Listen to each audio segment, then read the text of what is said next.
Right? அவர்கள் தேவதூதர்கள் சாட்சியிடுகிறாங்க கர்த்தருடைய பிறப்பை குறித்ததான. ஏன்னா அனுக்கிரக வருஷத்தின் தொடக்கம் அதுதான். பரிசேயர் சதுசேயர் கேட்கிறாங்க, உம்முடைய சீஷர்கள் ஏன் ஃபாஸ்ட் பண்ண மாட்டேங்கிறாங்க, உபவாசிக்கம். அப்ப இயேசு கிறிஸ்து சொல்லுகிறார், அவர்கள் அனந்த வருஷத்தில் இருக்கிறார்கள், எஜமானன் அவர்களோடு இருக்கிறார். அவங்க அப்போ சந்தோஷமா இருப்பாங்க, களி கூறுவாங்க. கிறிஸ்து இயேசுவுக்குள்ளாய் இருக்கிற சந்தோஷம். அதனால்தான் பவுல் சொல்லுகிறார், கர்த்தருக்குள் சந்தோஷமாயிருங்கள். கிறிஸ்து இயேசுவுக்குள்ளான சந்தோஷம், கிறிஸ்து இயேசுவுக்குள்ளான சமாதானம். இந்த அனுக்கிரக வருஷத்திலே நித்திய சமாதானம். அதனால்தான் இயேசு கிறிஸ்து சொல்லுகிறார், நான் தருகிற சமாதானம். ஏனால் அவரே அந்த அனுக்கிரக வருஷம், அவரே மீட்பு, அவரே ஜீவன். அந்த வார்த்தையின் நிறைவானவர். அந்த வார்த்தையின் நிறைவாய், அந்த வார்த்தையின் சந்தோஷமாய், அந்த வார்த்தையினுடைய ஜீவனாய் ஆவியாய் உலாவி வந்த கிறிஸ்துவானவர் தமக்கு முன்பாக அவர் வேறு ஒரு சந்தோஷத்தை கண்டாராம். இவர் இந்த வார்த்தையை நிறைவேறுதலாய் இருக்கிற இவர் அநேகருக்கு சந்தோஷமாய் இருந்தாராம். இவர் ஒரு சந்தோஷத்தை நோக்கி பார்த்தாராம். அந்த வார்த்தையின் நிறைவேறுதலின் சந்தோஷத்தை அநேகர் இவர்கிட்ட புசித்துட்டு இருக்கிறாங்க. அவரோடு கூட இருக்கிறதுனாலே அவங்க நித்திய பேரின்பத்தை அவர்களிடத்துல தொடங்கி இருக்கு. அவரை ருசிக்கிறதுனாலே சந்தோஷமாய் களிகூறுதலோடு இருந்து கொண்டிருந்த பொழுது அவருக்கு ஒரு நித்திய சந்தோஷம் இருந்ததாம். அவருக்கான ஒரு சந்தோஷம். அந்த சந்தோஷம் அவருக்கு பரிசுத்த ஆவியானவர் காண்பிக்கிறார். அந்த சந்தோஷத்தை அவர் எங்கு பார்த்தாராம்? பிதாவின் வலது பாரிசத்தில் பார்த்தாராம். சங்கீதம் 16:11. அனுக்கிரக வருஷத்தின் நிறைவேறுதலாய் இருந்த கிறிஸ்துவுக்கு நித்திய பேரின்பம் அவருக்கு முன்பாக வைக்கப்பட்டிருந்ததாம். சங்கீதம் ஜீவ மார்க்கத்தை எனக்கு தெரியப்படுத்துவே, உம்முடைய சமூகத்தில் பரிபூர்ண ஆனந்தமும் உம்முடைய வலது பரிசத்தில் நித்திய பேரின்பமும் உண்டு. முன்பாக வைக்கப்பட்ட அந்த வலது பாரிசத்தின் நித்திய பேரின்பம் அவருக்கு வாக்கு தத்தமாயிருந்தது. அனுக்கிரக வருஷத்தின் நிறைவேறுதல் ஆனவருக்கு எது நித்திய பேரின்பமா? பிதாவின் வலது பாரிசம். நமக்கு முன்பாக வைக்கப்பட்டிருக்கிற சந்தோஷத்தை பார்த்தவராய். சோ கிறிஸ்து இயேசு இந்த பூமியில அவர் இருக்கிற பொழுது இந்த அனுக்கிரக வருஷத்தின் நிறைவேறுதலாய் இருந்தவர் தனக்கு முன்பாக வைக்கப்பட்டிருக்கிற நித்திய பேரின்பத்தை நோக்கி பார்த்தவராய், அந்த சந்தோஷத்தின் வாக்கு தத்தத்தை நோக்கினவராய், அதை நோக்கி பார்த்தவராய் இந்த அனுக்கிரக வருஷத்தின் காலத்தை அவர் கடந்து போனாராம். பியூட்டிஃபுல். பாருங்களேன், இந்த அனுக்கிரக வருஷ காலத்துல உண்டாகிற சந்தோஷத்துல அவர் திருப்தி ஆகல. நம்ம அனுக்கிரக வருஷத்தின் சாட்சியா இருக்கிறோம், நிறைவேறுதலா இருக்கிறோம் என்பதில் அவர் தங்கிவிடவில்லை. ஏன்னா அவருக்கு அந்த வார்த்தையின் ஜீவன், அனுக்கிரக வருஷத்தின் ஜீவன், அது இந்த பூமியில் தொடங்குகிறது. இந்த வார்த்தையின் ஜீவனின் முடிவு என்ன? பிதாவின் வலது பாரிசத்தம். எபிரேயர் 12:2 இருக்கு. இயேசு கிறிஸ்துவை போல விசுவாசத்தை தொடங்குகிறவர் முடிக்கிறவரும் அவர் என்ன செய்தாராம்? தனக்கு முன்பாக வைக்கப்பட்டிருந்த அந்த சந்தோஷம், என்ன சந்தோஷம்? அவர் தமக்கு முன் வைத்திருந்த சந்தோஷத்தின் பொருட்டு அவமானத்தை எண்ணாமல் சிலுவையை சகித்து தேவனுடைய சிங்காசனத்தின் வலது பாரிசத்தில் வீற்றிருக்கிறார். தெளிவாய் நம்ம பார்க்கிறோம். அவர் அதை நோக்கி பார்த்து சிலுவையை சகித்து மரண பரியந்தமும் தன்னை தாழ்த்தி பிதாவின் சித்தத்திற்கு ஒப்பு கொடுத்து அந்த நித்திய பேரின்பத்தை சுதந்தரித்து அந்த நித்திய பேரின்பத்தில் அமர்ந்திருக்கிறார். இன்றைக்கு அவருடைய சபை எனப்படுகிற நாம், அவருடைய இரத்தத்தின் உடன்படிக்கையில தங்கி இருக்கிற நாம், அவருடைய மரித்திலும் உயிர்த்தெழுதலிலும் மீட்கப்பட்ட நாம், அவருடைய சரீரத்தை புசித்தும் அவருடைய இரத்தத்தை பானம் பண்ணியும் பிழைத்திருக்கிறோம் என்று அறிக்கை செய்கிற நாம் அனுக்கிரக வருஷத்தை தேடிக்கொண்டிருக்கிறோமோ? அந்த அனுக்கிரக வருஷத்தின் நிறைவேறுதல் கிறிஸ்து. அந்த கிறிஸ்து சொல்லுகிறார், என்னுடைய சரீரமாகிய சபை.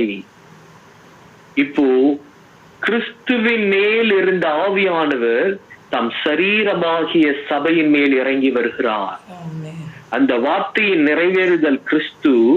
அந்த வார்த்தையின் பூரணமாய் தம்முடைய சரீரத்தை நிரப்புகிறது. இப்போ கர்த்தருடைய ஆவியானவர் என்மேல் இருக்கிறார் என்று சொன்ன கிறிஸ்துவுக்குள் அவருடைய சபை இன்று அந்த வார்த்தையின் பூரணமாய் பூமியில்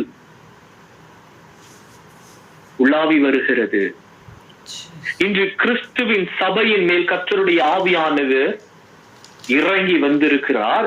இன்று கிறிஸ்துவின் சபை, கிறிஸ்துவின் சரீரமாகிய சபையில் கிறிஸ்துவை அபிஷேகம் செய்திருக்கிறார். ஆவியானவர் தம் கிறிஸ்துவின் சரீரமாகிய சபையை அபிஷேகித்து இன்று சபையை கொண்டு இந்த அனுக்கிரக வருஷத்தை இன்று பூமியில் அவர் சாட்சியிடுகிறார். அனுக்கிரக வருஷத்தின் பூரணம் சபை. சபையின் நாள் முடியும் வரை இந்த அனுக்கிரக வருஷம் பூமியில் தங்கி இருக்கும். சபை எடுத்துக் கொள்ளப்படும் நாள் வரை இயேசு கிறிஸ்துவின் நாமத்தில் உண்டாகும் மீட்பு இருக்கும். சபை பூமியில் தங்கி இருக்கும் வரை இயேசு கிறிஸ்துவே ரட்சிப்பும் மீட்பும் பலனும் ஆவார். சபை பூமியில் தங்கி இருக்கும் நாள் வரை அனுக்கிரக வருஷம் இருக்கும். சபை பூமியில் தங்கி இருக்கும் வரை பரலோக தேவனுடைய நித்திய உடன்படிக்கையும் நித்திய சந்தோஷமும் நித்திய சமாதானமும் தங்கி இருக்கும். இந்த கிறிஸ்துவின் சரீரமாகிய சபை அனுக்கிரக வருஷத்தின் நிறைவாய், தேவனுடைய சமாதானத்தின் சாட்சியாய், தேவனுடைய பேரின்பத்தின் சாட்சியாய் இன்று பூமியிலே இருக்கிற சபை தனக்கு முன்பாய் கிறிஸ்து அனுக்கிரக வருஷத்தின் முடிவாய் கண்ட அந்த பேரின்பத்தை நோக்கி பார்க்கிற கண்களோடு இருக்க வேண்டிய சபை, தனக்கு முன்பாக வைக்கப்பட்ட பிதாவின் வலது பாரிசத்தின் பேரின்பத்தை நோக்கி பார்த்தவராய் இந்த பூமியிலே அனுக்கிரக வருஷத்தை சாட்சியிட்ட கிறிஸ்து, தலையாகிய கிறிஸ்து அடிக்கப்பட்டது உண்மையானால் அவருடைய சரீரமும் அடிக்கப்பட வேண்டுமே. அனுக்கிரகத்தின் நிறைவேறுதலாய் உலாவி வந்த கிறிஸ்து இந்த உலகத்திலே தலையாகிய கிறிஸ்து உதாசீனப்படுத்தப்பட்டால் அவருடைய சரீரமாகிய சபையும் உதாசீனப்படுத்தப்பட வேண்டுமே. அனுக்கிரக வருஷத்தின் நிறைவேறுதலான கிறிஸ்து சிலுவையில் அறையப்பட்டது உண்மையானால் அவருடைய சரீரமாகிய சபையும் அனுக்கிரக வருஷத்தின் பூரணமாய் பூமியிலே நாளில் வைக்கப்பட்டிருக்கிற சபையும் சிலுவையில் அறையப்படுமே. கிறிஸ்து தலையாகிய கிறிஸ்து இயேசுவுக்குள்ளாய் மரித்து உயிர் தெழாவிட்டால் பிதாவின் வலது பாரிசத்தின் நித்திய பேரின்பத்திற்குள் தலையாகிய கிறிஸ்துவோடு சரீரம் சேர்க்கப்படுமே. ஆனா இன்றைக்கு அனுக்கிரக வருஷத்தின் நிறைவேறுதலாய் சபை இருக்க,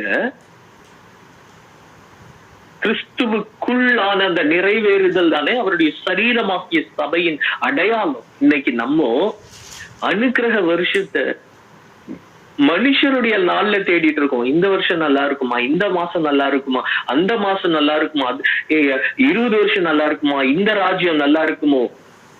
அனுக்கிரக வருஷத்தின் நிறைவேறுதலே கிறிஸ்து.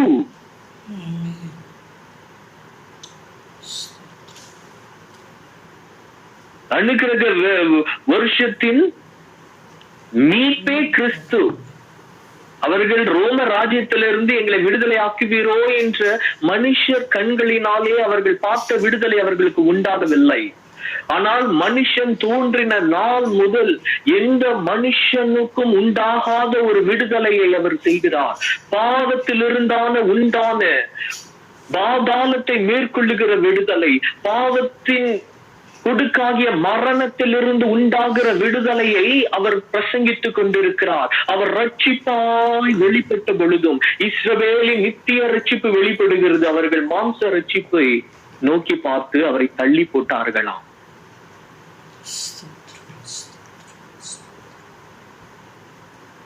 இன்றைக்கு சபை கிறிஸ்து இயேசுவுக்குள்ளாய் அனுக்கிரக வருஷத்தின் நிறைவேறுதலில் பூரணமாய் ஆவியானவர் சபையின் மேல் இறங்கி வந்திருக்கிறார்.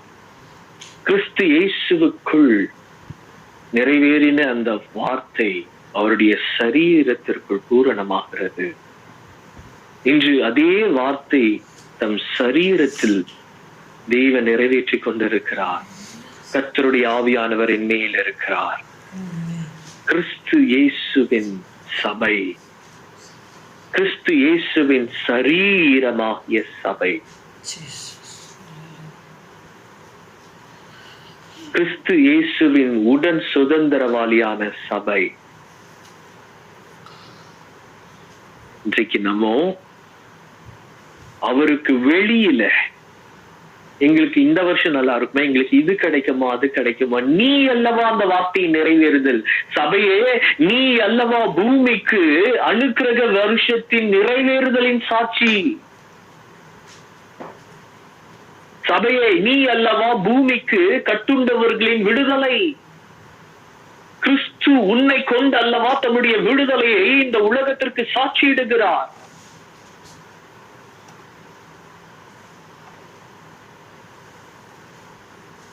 இல்ல, ஆனா இன்னைக்கு சபை கிறிஸ்து இயேசுவுக்குள் அவருடைய மகிமையாய் வைக்கப்பட்டிருக்க வேண்டிய சபை அவருக்கு வெளியில அனுக்கிரகத்தையும் விடுதலையும் மீட்பையும் தேடுகிறது. கிறிஸ்துவின் மகிமையை, அவருடைய மீட்பை அவரிலே கண்டிருக்க வேண்டிய சபை, அவருடைய மீட்பாக பூமிக்கு வெளிப்பட வேண்டிய சபை, கிறிஸ்து எங்களை மீட்பார் எங்களை மீட்பார் என்று பூமியின் மீட்பிற்காய் தேடிக்கொண்டிருக்கிறோம். கிறிஸ்துவுக்குள் இருந்தா சபையின் மீட்பு என்னது? சரீர மீட்பாகிய புத்திர சுவிகாரம். அந்த சரீர மீட்பாகிய புத்திர சுவிகாரத்தின் முடிவு என்ன? பிதாவின் வலது பாரிசம். கிறிஸ்து இயேசு பூமியில் வாழ்ந்த நாள் அளவும் இந்த அனுக்கிரக வருஷத்தின் நிறைவேறுதலான கிறிஸ்து பூமியில் வாழ்கிற நாள் அளவும் அவர் சரீரத்திலே பரத்திற்கு ஏறி போகவில்லை. அவர் மரித்து பிதா அவருடைய சரீரத்தை பாதாளத்திலிருந்து எழும்பி வர பண்ணுகிற அந்த உயிர் தெழுதலின் முடிவு பிதாவின் வலது பாரிசமான நித்திய பேரின்பம். அதைதான் நம்ம ரோமர் 8ஆம் அதிகாரத்துல வாசிக்கிறோம்.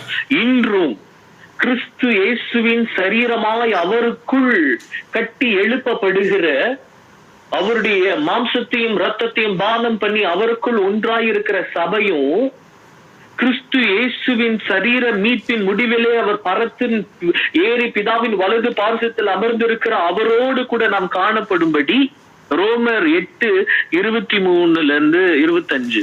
அதுவும் அல்லாமல் இன்று கிறிஸ்துவின் சபையே பரிசுத்த ஆவியானவருடைய முதற் பலனாய் இருக்கிறது. பரிசுத்த ஆவியானவரின் முதற் பலனாய் இருக்கிற சபை எதை நோக்கி இருக்குமா? அதை தான் இங்க எழுதப்பட்டிருக்கிறது. ஆவியானவரின் முதற் பலனாய் இருக்கிற சபை எதை நோக்கி, எதை ரட்சிப்பாய் நோக்கி பார்க்குமா? பிதாவின் வலது பாரிசத்துல எடுத்துக் கொள்ளப்படுகிற நாளை தான் ரட்சிப்பாயும் வாக்கு தத்தமாயும் இந்த அனுக்கிரக வருஷத்தின் முடிவாயும் நோக்கி பார்த்து கொண்டு இருக்குமா? அதுதான் சபையின் அடையாளமா? அதுதான் இப்ப இந்த வசனத்துல வாசிப்போம். வாசி. ஆவின் முதற் பலன்களை பெற்ற நாமும் கூட நம்முடைய சரீர மீட்பாகிய புத்திர சுவிகாரம் வருகிறதற்கு காத்திருந்து நமக்குள்ளே தவிக்கிறோம். அந்த நம்பிக்கையினாலே நாம் ரட்சிக்கப்பட்டிருக்கிறோம். காணப்படுகிறதை நம்புகிறது நம்பிக்கை அல்ல, ஒருவன் தான் காண்கிறதை நம்ப வேண்டுவது என்ன? நாம் காணாததை நம்பினோமாகில் அது வருகிறதற்கு பொறுமையோடு காத்திருப்போம். அந்தபடியே ஆவியானவரும் நமது பலவீனங்களில் நமக்கு உதவி செய்கிறார். தெளிவாய் பார்க்கிறோம். இப்போ அந்த வார்த்தையின் நிறைவேறுதலுக்குள்ளே நமக்கு இப்போ ஒரு புதிய நம்பிக்கை உண்டாகிறது. என்ன அந்த புதிய நம்பிக்கை? சரீர மீட்பாகிய புத்திர சுவிகாரத்தை நாம் பெற்று அவரோடு கூட பிதாவின் வலது பாரிசத்தில் இருப்போம். இன்று வரை நாம் அப்பா பிதாவே என்று அழைக்கிற புத்திர சுவிகாரத்தை பெற்றிருக்கிறோம். ஆனா சரீர மீட்பாகிய புத்திர சுவிகாரம் வர காத்திருக்கிறோம். தெளிவா புரிஞ்சுக்கணும். நம்ம அப்பா பிதாவே என்று அழைக்கிற புத்திர சுவிகாரத்தை சபை பெற்றிருக்கிறது. அதுதான் ஆவியின் முதற் பலன். பரிசுத்த ஆவியானவர் நமக்குள் வருகிற பொழுது அவரை அப்பா பிதாவே என்று அழைக்கிற புத்திர சுவிகாரம் நமக்கு அவர் கொடுத்திருக்கிறார். ஆனா சரீர மீட்பாகிய புத்திர சுவிகாரம் எப்போதான் வரும்? நாம் மரித்து உயிர் தெழுதலில் தான் வரும். பாருங்க, இதை நான் அவுட் ஆஃப் கான்டெக்ட்ல கோட் பண்ணவே இல்லை. ரோமர் 8:15 வாசி. அந்தபடி திரும்பவும் பயப்படுகிறதற்கு நீங்கள் அடிமைத்தனத்தின் ஆவியை பெறாமல் அப்பா பிதாவே என்று கூப்பிட பண்ணுகிற புத்திர சுவிகாரத்தின் ஆவியை பெற்றீர்கள். அதுதான் ஆவியின் முதற் பலன். நம்ம அப்பா பிதாவே என்று அழைக்கிற புத்திர சுவிகாரத்தின் ஆவியை பெற்றிருக்கிறோம். ஆனா சரீர மீட்பாகிய புத்திர சுவிகாரம் வர காத்திருக்கிறோம். அது இப்போ நம்முடைய நம்பிக்கை ஆயிற்று. அனுக்கிரக வருஷத்தின்குள்ள நாம் இப்போ எந்த பாக்கியத்தை பெற்றிருக்கிறோம்? அப்பா பிதாவே என்று அழைக்கிற புத்திர சுவிகாரத்தின் சந்தோஷம் நமக்கு உண்டாயிருக்கிறது. புத்திர சுவிகாரத்தின் சமாதானம் நமக்கு உண்டாயிருக்கிறது. புத்திர சுவிகாரத்தின் மனமகிழ்ச்சி நமக்கு உண்டாயிருக்கிறது. ஆனால் நமக்கு முன்பாக வைக்கப்பட்டிருக்கிற நம்பிக்கை என்ன? சரீர மீட்பாகிய புத்திர சுவிகாரம். அந்த சுவிகாரத்துல நம்ம இந்த மண்ணுக்குரிய சரீரத்திலிருந்து மாறுபட்டு போய் மகிமைக்குரிய கிறிஸ்துவின் சாயலுக்கு ஏதுவாய் நாம் மகிமை அடையுங்கிற அந்த நாள்.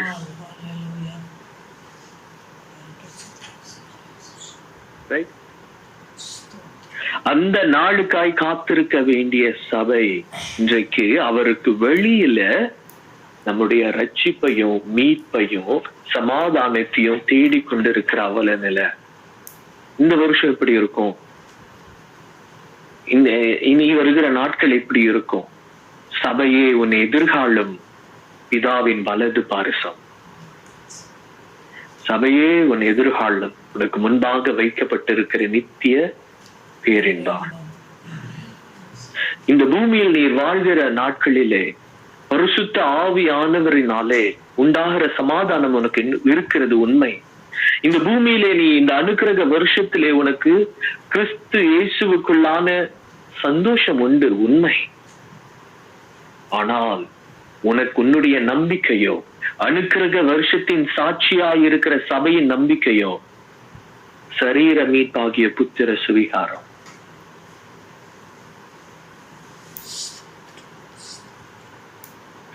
இது பவுல் தெளிவாய் பரிசுத்த ஆவியானவர்னால எழுதியிருப்பாரு.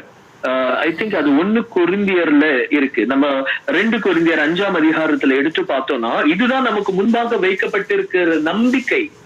அந்த நம்பிக்கையில அந்த நம்பிக்கையை விசுவாசித்து அவருடைய சரீரத்திற்குள் அவருடைய அன்பிலே இப்பொழுது நாம் பூரணப்பட்டு கொண்டிருக்கிறோம். என்னை இந்த நம்பிக்கைக்குள் கடந்து போகும்படி இந்த அனுக்கிரகின் வருஷத்துக்குள்ள அவர் நம்ம எப்படி சேர்த்தாராம்? அவருடைய அன்பிலே. அவருடைய அன்பிலே அவர் தம் சரீரத்தை உடைத்து தம் சரீரத்தை பிளந்து அந்த சரீரத்திற்குள் அவருடைய அன்பிலே நம்மை ஒன்றாக்குகிறாராம். அவருடைய அன்பிலே இப்ப நாம் அவரோடு ஒன்றாய் இருக்கிறோமா? நானும் பிதாவும் ஒன்றாய் இருக்கிறது போல நீங்களும் என்னில் ஒன்றாகும்படி அவருடைய சரீரமாகிய சபையை அந்த அனுக்கிரக வருஷத்திலே அவருடைய அன்பிலே நம்மை அவரோடு கூட சேர்த்து அந்த அவருடைய அனுக்கிரக வருஷத்தின் நிறைவேறுதலானவர் அந்த அனுக்கிரக வருஷத்தின் பூரண நாட்களிலே சபையை நிறுத்தி இருக்கிறவர் இப்பொழுது அவருக்கு முன்பாக வைக்கப்பட்டிருந்த அந்த நித்திய பேரின்பத்தையே இன்றைக்கும் அவருடைய சரீரமாகிய சபைக்கு நம்பிக்கையாய் சாட்சியிடுகிறார்.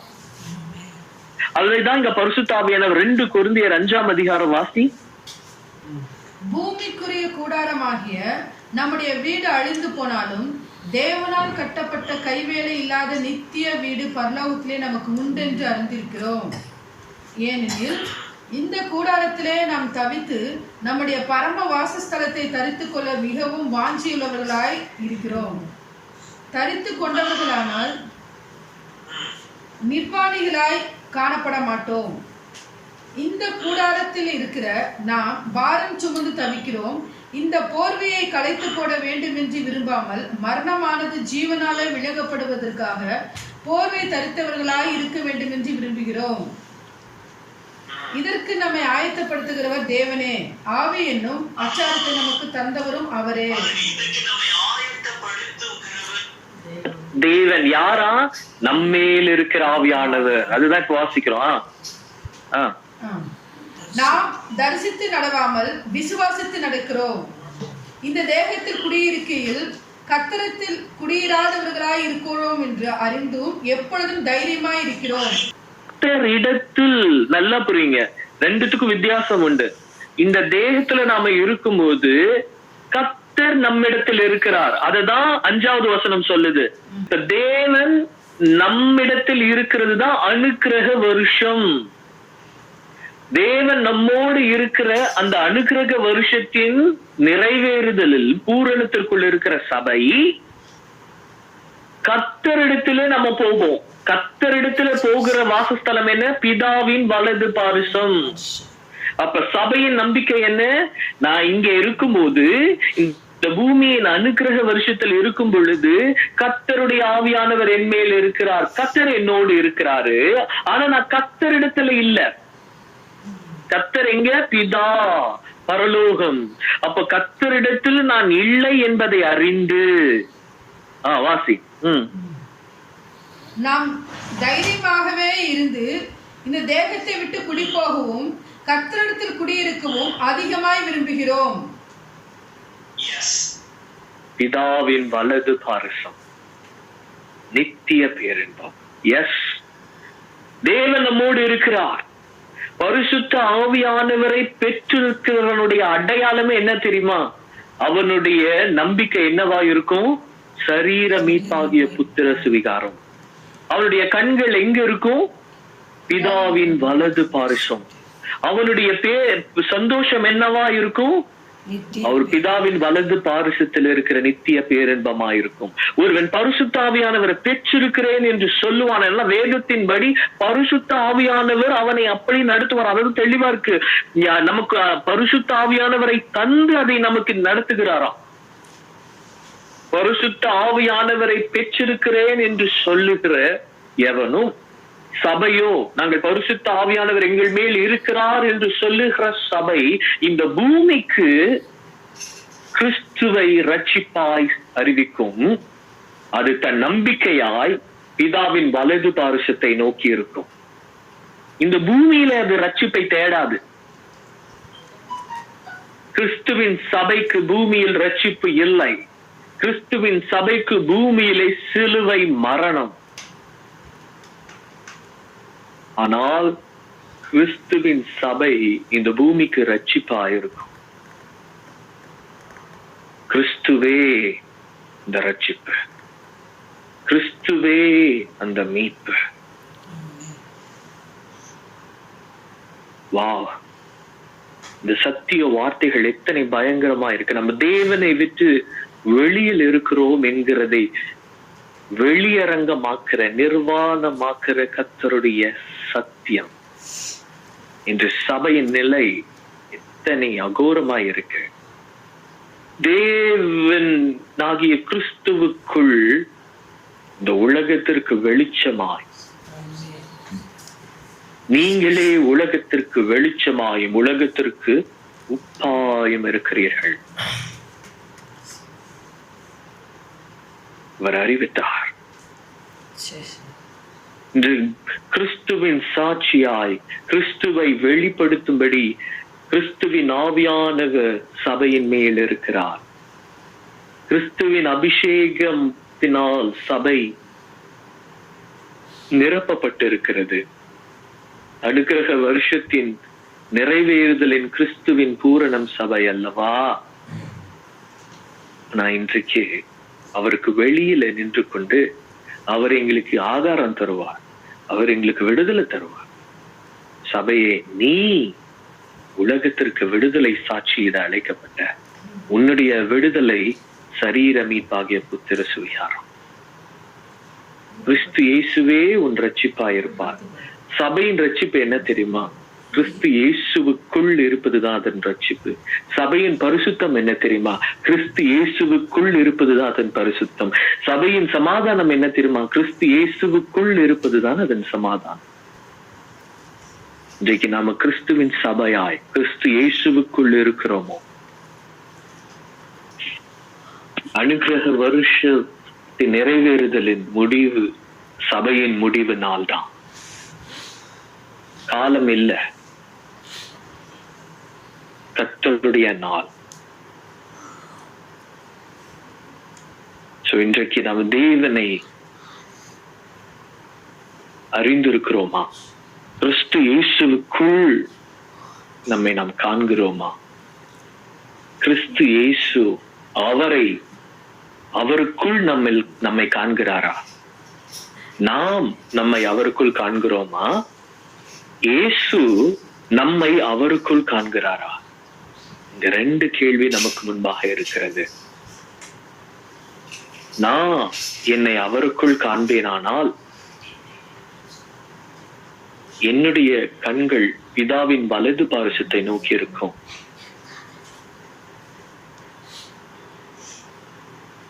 அவர் என்னை அவரில் காண்பாரானால் இந்த பூமிக்கு அவரின் வெளிச்சமாய், உப்பாய், ரட்சிப்பாய், அவருடைய சரீரமாகிய சபையாய் நாம் இருப்போம்.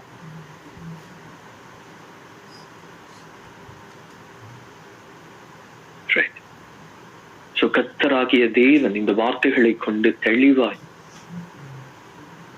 ரொம்ப பயங்கரமா இருந்தது காட் இந்த காரியங்களை காண்பிக்கும் போது. நம்ம அவருடைய அன்பின் பூரணத்திற்குள் இருப்போமானா நம்ம அவருக்குள் இருப்போம். இந்த வார்த்தைகளை கொண்டு கர்த்தர் நம்மோடு கூட தொடர்ந்து பேசுவாராக. இந்த சத்தியங்களுக்குள் நம்மை அவர் நடத்தி செல்வாராக. நம்மை அவருக்குள் காண்கிற, அவரே ரட்சிப்பாய் கொள்ளுகிற, அவருடைய சரீரத்தில் வாழ்கிற பாக்கியம் அவருக்குள் எழுதுகிறானா, நம் ஜீவனோ அவருக்குள் மறைந்திருக்கிறது.